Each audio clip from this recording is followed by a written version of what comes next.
Ang susunod na trailer ay rated H for honest. Mula sa reliable streaming service para sa Pinoy movies dahil ang Disney ay walang balak bilhin ng Pilipinas. At ang director ng movie na may double meaning ang title. Nakita ko na yung gusto ko, Marksman, dahil mahilig ako sa shooting. Inihahatid ang isang adaption prank ng dalawang mga gago na essentially nakakayak at PG version ng Bad Grandpa.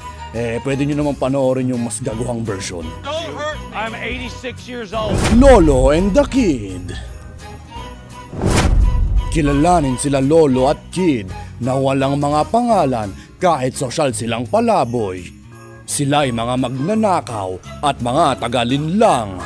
Pero since ito ay pelikula na obligado kang umiyak, dadali mong tatanggapin na donasyon talaga yung mga kinukuha nila. Kahanap lang ako ng mahinga ng donasyon. May konting pasahog ng kanta-kanta para mas paiyakin ka.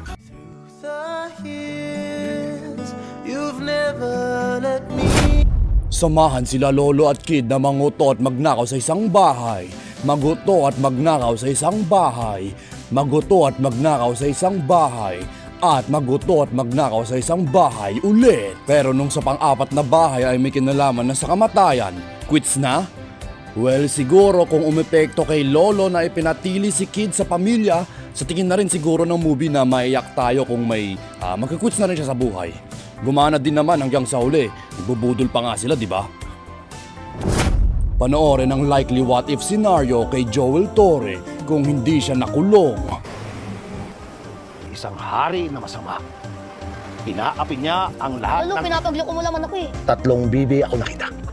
Mataba, mapayat, mga bibi. Niloloko niyo naman po ako eh. Hindi man magbasa yan. Na hindi lang kine-question ng mga morals, pero kine-question din kung paano marunong magbilang si Lolo ng pera.